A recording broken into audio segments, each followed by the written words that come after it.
Good morning बच्चों। My self doctor Poonam Yadav, Marwari college Ranchi.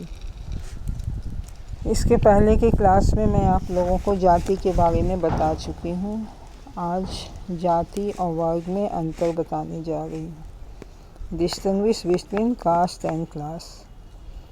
जाति और वर्ग में निम्नलिखित अंतर स्पष्ट किए जा सकते हैं।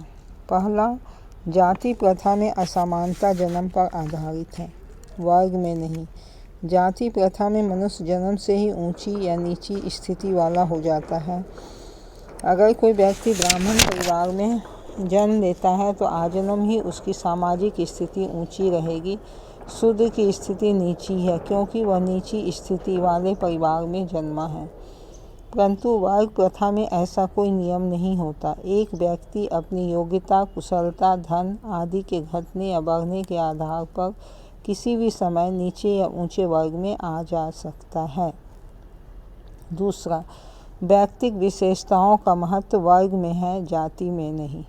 कोई भी व्यक्ति वर्ग प्रथा के अंतर्गत अपनी व्यक्तिगत विशेषताओं या उपलब्धियों को बढ़ाकर अपने से ऊंचे वर्ग में प्रवेश कर सकता है, पर जाति प्रथा के अंतर्गत ऐसा संभव नहीं है।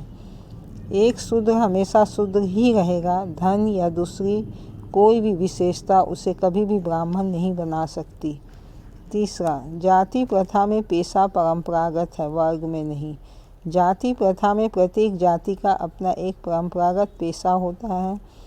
जाति के सदस्य को उसी का अनुसरण करना पड़ता है। जमादार का लड़का जमादार का ही काम करेगा, वैश्य का बालक व्यवसायी ही होगा आदि। यद्यपि बिल्कुल ऐसा ही न कभी हुआ है न कभी होगा, तथापि जाति प्रथा का निर्देश कुछ ऐसा ही है। परंतु वर्ग प्रथा के अंतर्गत पेशों के चुनावों से संबंध में कोई भी नियंत्रण नहीं होता है। इसके सदस्य पेशों के चुनाव में पूर्ण स्वतंत्र होते हैं। चौथा पॉइंट है, जाति प्रथा में सदस्यता जन्म पर आधारित है, वर्ग में नहीं। जाति प्रथा में जन्म के आधार पर सदस्यता मानी जाती है। एक ब्राह्मण की संतान ब्राह्मण जाति का सदस्य तभी बन सकती है जब वह उसी जाति में पैदा हुई हो। वर्ग प्रथा में सदस्यता का आधार अन्य विषय, आय, शिक्षा, पेशा आदि है। पांचवा, वर्ग प्रथा में विवाह, खान पान, मेल मिलाप पर उतना प्रतिबंध नहीं है जितना जाति प्रथा में। जैसा कि जाति प्रथा की विशेषताओं की विवेचना से स्पष्ट है, जाति प्रथा के अंतर्गत प्रत्येक जाति पर दूसरी जाति के साथ विवाह, खान पान, मेल मिलाप आदि के संबंध में अनेक प्रकार के प्रतिबंध पाए जाते हैं। परंतु वर्ग प्रथा में ये प्रतिबंध उतने कठोर नहीं हैं जितने जाति प्रथा में हैं। विभिन्न वर्गों के सदस्यों को इन मामलों में काफ़ी छूट होती है। छठा, वर्ग प्रथा जाति प्रथा से अधिक अस्थिर संगठन है। वर्ग प्रथा में खुलापन, ओपनेस होने के कारण विभिन्न वर्गों की स्थिति में निश्चितता नहीं पाई जाती है।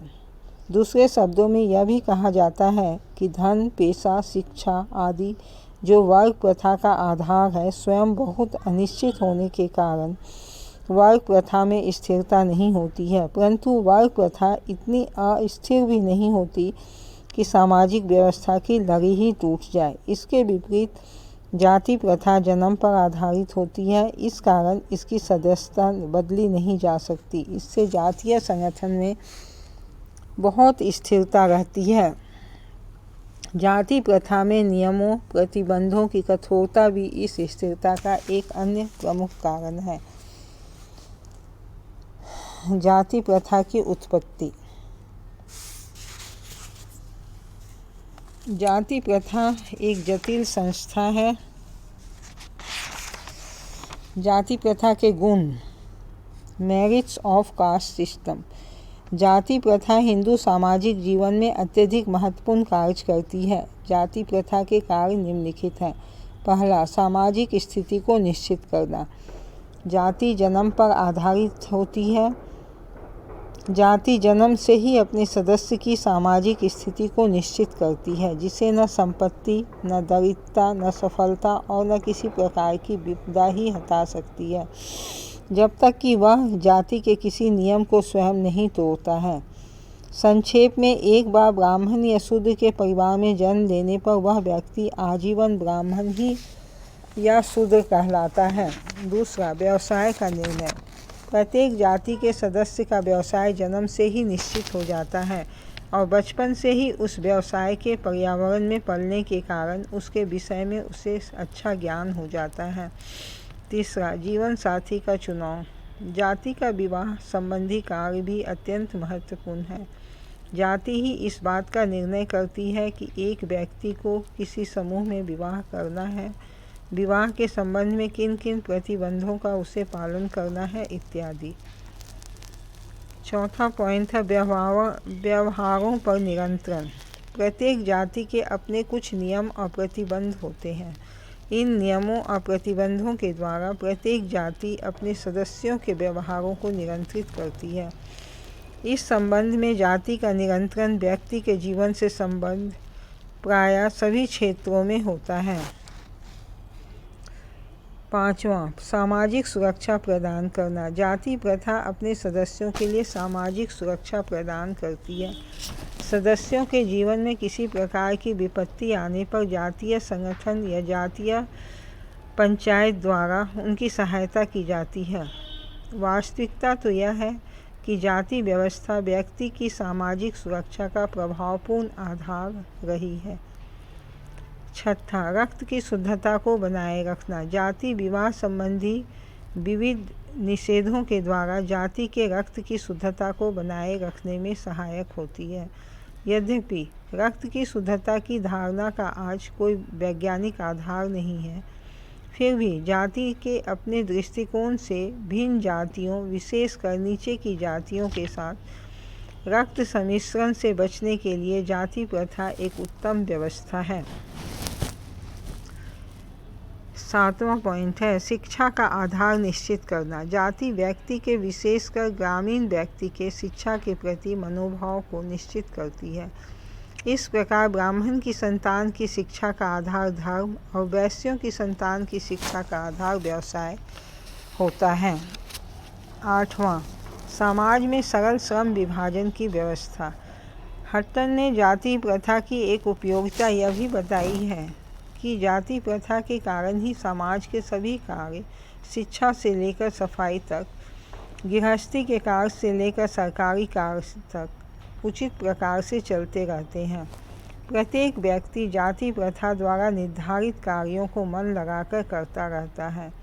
इस प्रकार जाति प्रथा समाज में सरल श्रम विभाजन को लागू करती है।